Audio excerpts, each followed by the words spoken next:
You're listening to the Kiwi Tripsters Travel Podcast.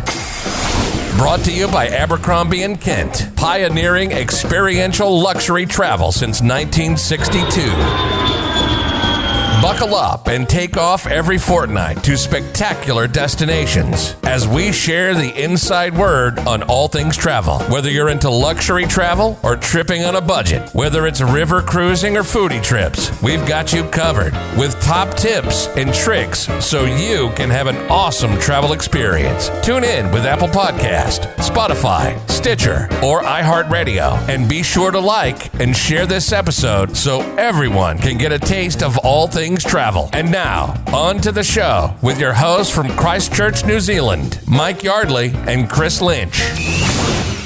Hello there, and thank you so much for joining us on a very brand new edition of Kiwi Tripsters. I'm Chris Lynch. And I'm Mike Yardley. Great to be with you as autumn dawns in New Zealand. Oh, don't say that. But if you're dreaming of warmer climates, perhaps, as the year unfolds, Mike, you've been raving about Aitutaki. How close is this to Rarotonga? Yes, well, if you are heading to Raro, it's about a 45-minute flight away from Rarotonga, and most people consider the spectacle of the flight on final approach to Aitutaki as one of the highlights of their entire holiday because it is truly supreme, the views. Even the most worked up hype can't really do justice to the spectacle because it's like this triangular reef emerges out of the ocean as you start to descend, and the reef is cradling the atoll of Aitutaki. They've got all these little miniature islands or motus dotted around the main island, every shade of blue water imaginable. So it is one flight you really want to score a window seat for. And if you want to push the boat out, where's the best place to stay? Yeah, if you are, winning lotto anytime soon, or so are you saying you've won lotto? No, not necessarily. But if you want to have a big splurge, I might have had one wee splurge. Yeah, we all need to reward ourselves with a good old splurge from time to time. I reckon the ultimate escape pad is Pacific Resort. This place is just a gobstopper. It is so gorgeous, very boutiquey and secluded. And despite that, you don't actually feel removed from real raw Aitutaki. So let me paint a picture. If your idea of South Pacific paradise is absolute beachfront bungalows just 6 steps away from a wake-up swim in that lagoon and all the frills on offer, this is the place for you, Pacific Resort. It is pricey, but, for an unforgettable experience, it is hard to beat. I'm guessing the population's quite small. It's probably made up of, hotel and resort staff? Yeah, pretty much. I think there's only 2,000 permanent residents, and they find Rarotonga very busy when they go over to the main island. Yeah. And I love that relativity of life, because they enjoy it. The locals there, they love the fact that it's so chilled, so carefree, and a day does feel so much longer on Aitutaki, as if time beats on slow-mo. But that lagoon, that lustrous lagoon with all of those colours of green and blue, that really is what just keeps seducing you for another dabble. It is so clear, so clean, no algae in the lagoon. And, compare that to the main lagoon around Rarotonga. Beautiful as Raro is, it has been partially compromised by algae. The island itself is pretty flat, isn't it? Yeah. Even though the whole atoll has actually been thrust up from the seabed 4,000 metres, it is quite flat. I was feeling rather virtuous and I was itching for a bit of a workout, and you can actually walk up a little chain of hills which stretches between the airport and the main village of Rarotonga. So it's basically just like a walk across the ridgeline of these hills. The highest peak is Maunga Pū, and the view is fabulous, particularly if you missed out on that window seat on the plane coming into land at Aitutaki. You'll get the same sort of sensation with all of those incredible colours in the lagoon. And that peak, by the way, the walk up to Maunga Pū, is really good for sunrise too. What I know about this place, this is the ultimate honeymoon destination, isn't it? Yeah, it is. In fact, it's a wedding destination too. Yes, absolutely. Yep. In fact, all of the Cook Islands very big into the whole wedding business. The essence of Aitutaki is definitely that lagoon and all the little motus or miniature islands. 1 Foot Island is where a lot of people will go on honeymoon or to actually tie the knot. 1 Foot Island is the most famous. But I actually think Honeymoon Island is just as good because the coral and the fish life is just insane, particularly just off Honeymoon Island. And the locals reckon it's one of the richest snorkeling realms in the Pacific. So untouched, and it's, really special. What about the old fishing? Did you get time to do fishing? Because it's a good fishing spot, isn't it? Well, actually, the chap who took me out, that is. Yeah. You normally go beyond the lagoon into the ocean. Yeah. But the chap who took me out to Honeymoon Island, which is still within the lagoon, he was saying, look, you've got to come back here, Mike, and have a big day out fishing with me. And I spoke to a number of Kiwis at my hotel who reckon that deep sea fishing beyond the lagoon has to be seen to be believed. They were bringing in wahoo, mahi, tuna, marlin, and they actually would bring it back to Pacific Resort, and the hotel kitchen would happily put it to good use and, chop it up and cook it for them. Spearfishing is also very popular in Aitutaki. You can actually fish within the lagoon because the lagoon is so healthy. Once again, it's not advised to actually eat anything from the lagoon at Rarotonga. But the lagoon fish at Aitutaki, they're good to go, good to eat. It's good to know. Yeah.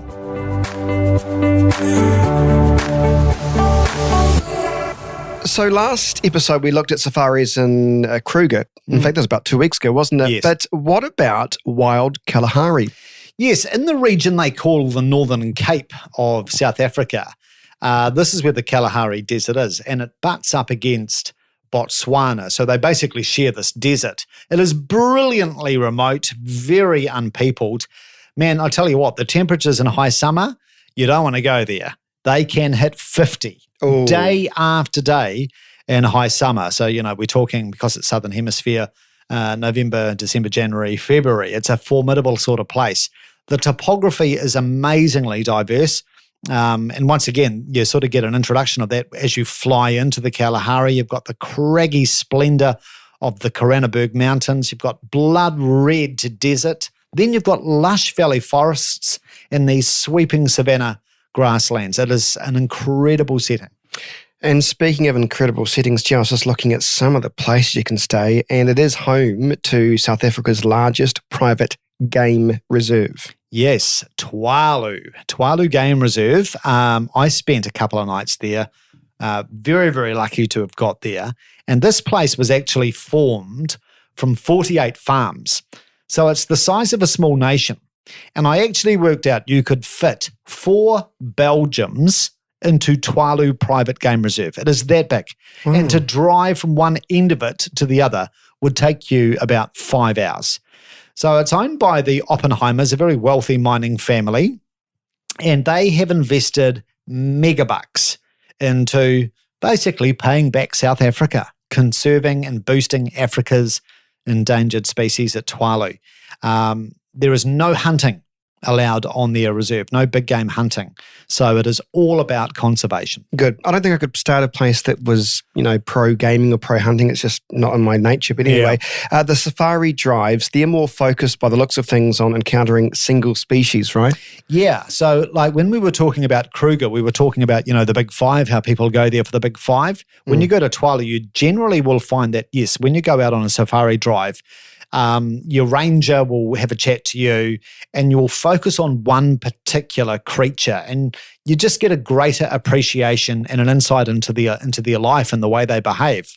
So, for example, the black-maned Kalahari lions, they are the most beautiful of lions, and I think it's because their manes are not the color we normally see with lions. It's a very black-haired mane around these lions. So regal and stately, and they just strut with a sense of self-importance. So I loved tracking a whole lot of those one night. Although if you're thinking of the Lion King here and thinking, can you feel the love tonight? Well, we actually encountered rather up close a couple of Kalahari lions, and it was anything but gentle and romantic in terms of the mating procedure. It was all rather violent. Yes, I can imagine. Oh, no. Yes, so no Elton John soundtracking proceedings there. But throughout my dawn and twilight safari drives, I became acquainted with just the sheer array of antelope and gazelle. You got oryx and sable and springbok and steenbuck and redbuck and impala and eland. It's just incredible. And then kudu. Kudu are the most beautiful of animals. Their male horns are really sculptural. They're sort of like statement natural art. So, yeah, at Tswalu, you get a greater appreciation for the diversity and just, some of the nuances of their wildlife. What about Africa's wild dogs, the painted wolves, aren't they? Any good? Yeah, this I would have to say was my highlight at Tswalu, to intimately encounter a pack of these wild dogs. But yeah, also known as the painted wolf. Were you in what were you in, a cage or something? Sort of an open deck Jeep. And there's only 450 of these dogs left in South Africa, and we watched a pack of these dogs on the hunt for food. It was so exhilarating.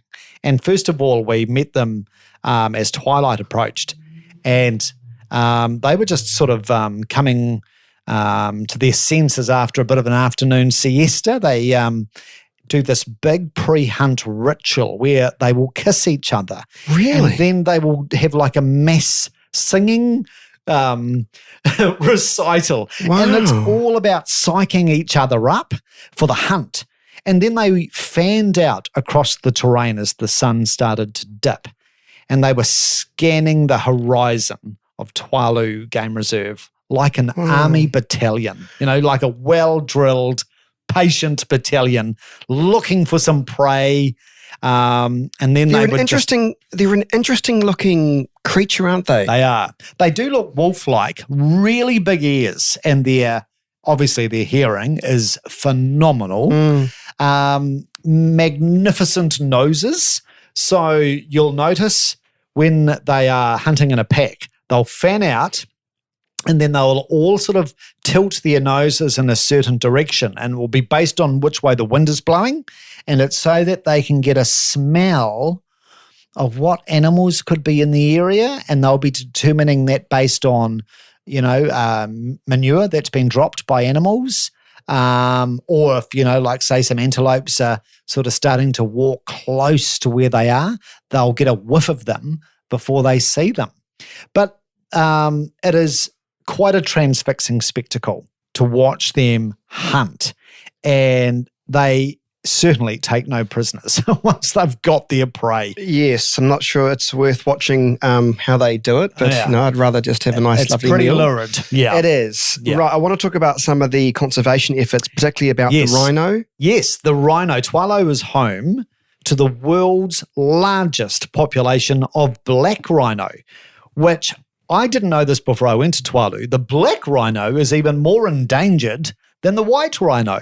So we tracked a black rhino and her calf, which was just sensational. It's another Tswalu triumph. They are so endangered, and their population is growing at Tswalu. The black-maned Kalahari lions, as I mentioned, a fabulous sight. And the other thing which they're very proud of at Tswalu, their meerkats. They've got fabulous colonies of meerkats, absolutely booming in number in Tswalu. And those meerkats will happily allow you to get right up close to them. I'm talking 10 centimeters away from them. Sometimes they will run across your arms as they dig for critters. And they are very prodigious diggers. They will chomp through the average meerkat somewhere in the vicinity of a kilogram of insects in a day.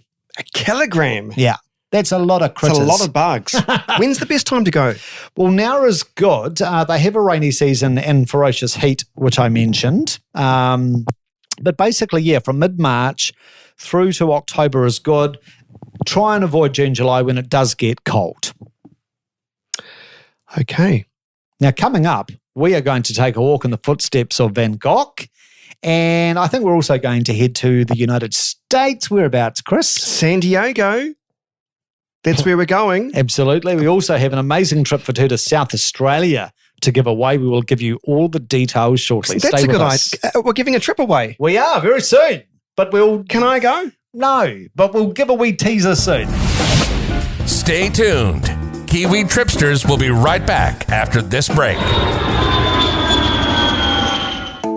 An Abercrombie and Kent luxury safari is quite simply the greatest outdoor adventure holiday you will ever have. Choose your own adventure in South Africa, Botswana, Namibia, Zambia, Zimbabwe, Uganda, Rwanda, Tanzania, Kenya, and many other countries on a continent no one knows like Abercrombie and Kent. The adventure starts here. abercrombiekent.co.nz. Let's head to France on the trail of Van Gogh's legacy and Arles. Would Arles be such a draw card if Van Gogh hadn't set up his, base really there?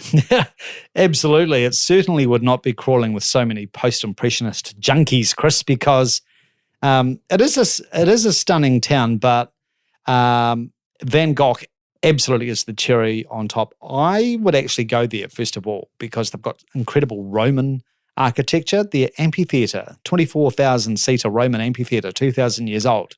It was only restored recently, and that has been another big draw to Arles in recent years. They actually launched an amnesty on all of the stone blocks from the amphitheatre that had been pillaged over the centuries by people building their townhouses and churches in Arles. So a lot of the original stone blocks were reinserted back into the arena as part of the restoration. Ancient Rome alongside Van Gogh is also a big draw. Did the Roman ruins arouse much interest from Van Gogh? It doesn't appear so, because even though he churned out nearly 200 paintings while he was living in Arles, the only loose reference I could see to the town's Roman background in his painting is one called Arena at Arles, which focused on the humongous crowd watching the bullfight.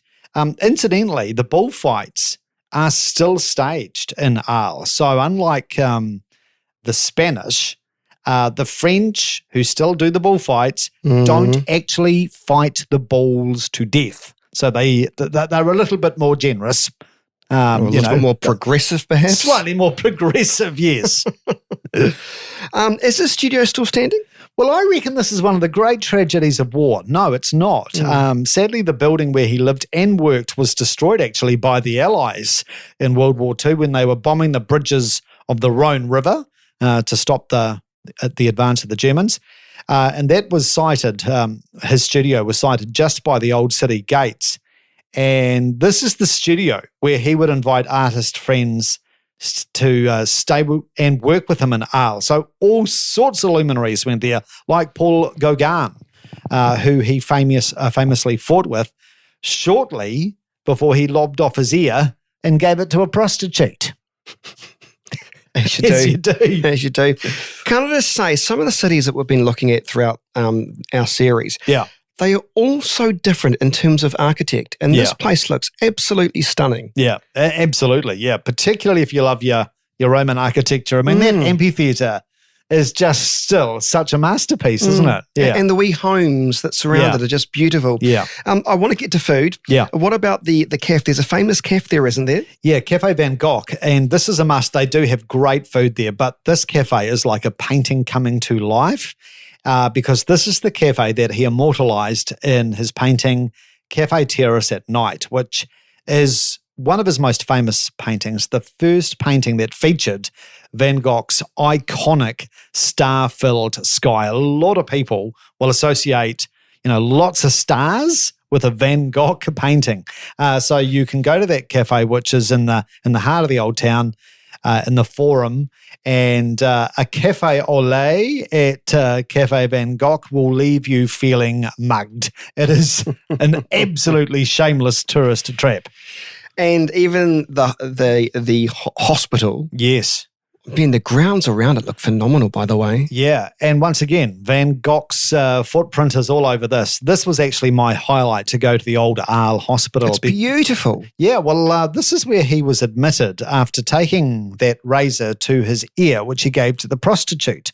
And the building appears today pretty much as it did in the 1880s, with its big yellow and cream stripes and that blazing courtyard filled with flowers. And it's that scene which, of course, inspired one of Van Gogh's greatest masterpieces. I can't stop looking at some of the images. It's just breathtaking. Yeah. I'm very jealous of you, actually. This is an amazing looking place. Hey, he painted a portrait of his doctor. Yeah, I reckon this is such a great yarn. And he gifted his doctor, Felix Ray, a self-portrait to show his appreciation for the way that he was cared for after he had lobbed off his ear and given it to the prostitute. But the good doctor, Felix Ray, wasn't actually particularly fussed by this painting that Van Gogh had done for him. So he actually used it to prop up his chicken coop in Arles. Now today, that portrait of Van Gogh's doctor graces the wall of Moscow's Pushkin Museum, and its value, 80 million New Zealand dollars. I bet the Ray family estate would have liked it. And propping up something. Yeah. I'm guessing that a lot of Van Gogh's prints are in all the souvenir shops. Yeah, everywhere. Actually, I read recently that more prints of Van Gogh paintings are sold around the world than any other artist. So when you do walk around beautiful Arles, every souvenir shop is just milking the artist's legacy pretty shamelessly. In the old hospital gift store, I spotted what I think could be the tackiest of souvenirs I've ever seen. You can actually buy a self-titled ear razor. And apparently it's a bumper seller with American tourists. I'm not surprised. You didn't buy one? No, I didn't. Okay. I resisted. Good for you. Yes. We've got you a chance. In fact, we've been giving you the chance to win with The Lonely Planet, the world's #1 travel guidebook brand. And we've got 2 more winners to announce, Mike. Yes, Bob Hanrahan and Wei Zuwei. Congratulations to you, Bob and Wei. We will be in touch. Yeah, congratulations to you. And the Lonely Planet guidebook will be coming your way very, very soon. And don't forget, you'll be in to win as well. If you like our Facebook page or rate our podcast on iTunes, we'll put you in the draw for some Lonely Planet guidebooks.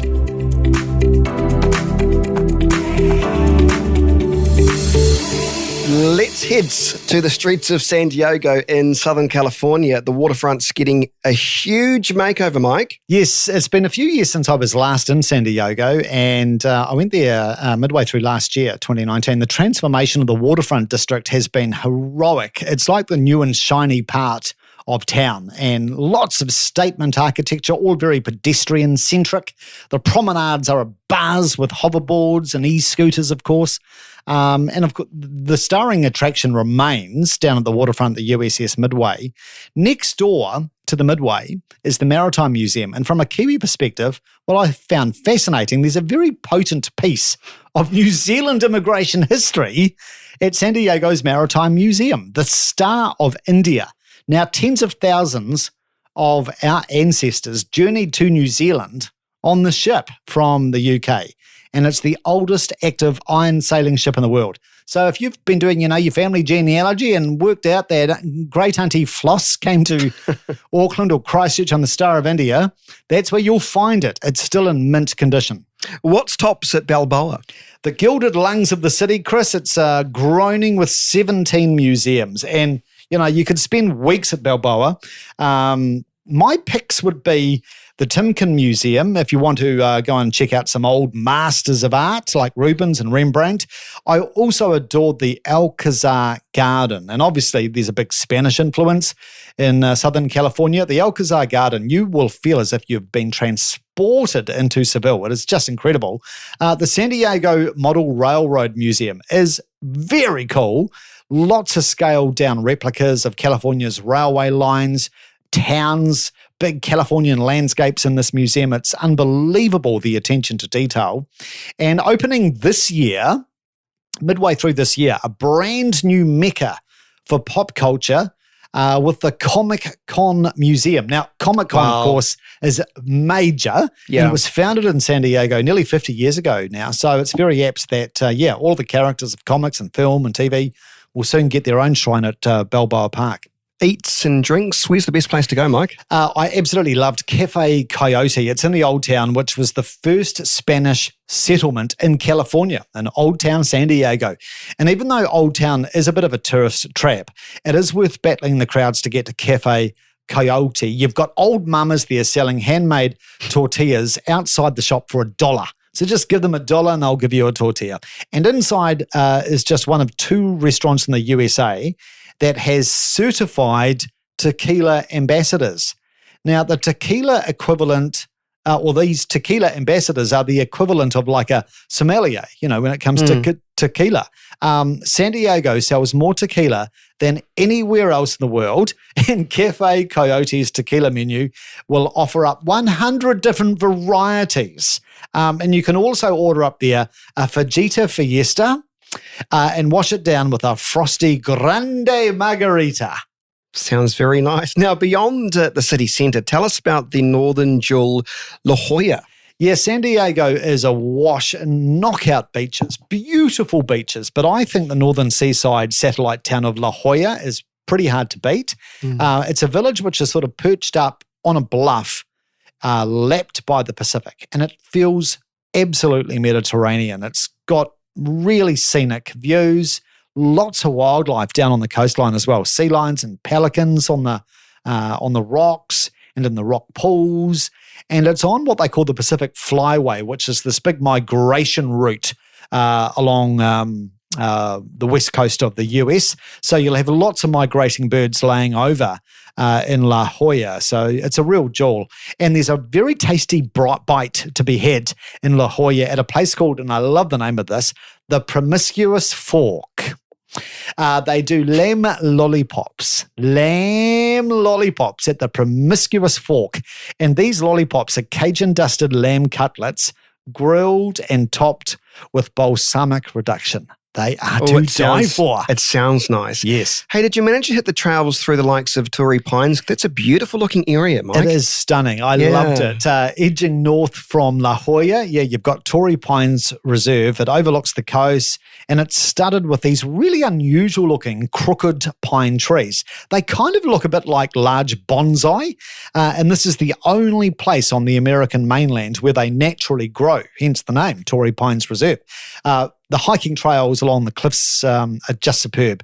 And there's a famous golf course on these cliffs, which is where Tiger won the US Open. So if the name Torrey Pines sounds familiar, it's probably because of Torrey Pines Golf Course, which is what was actually Julian Robertson's inspiration when he developed Kalahari Cliffs Golf Course in New Zealand. Interesting you say that, because it's the first thing that comes up is images of Tiger Woods. Yeah.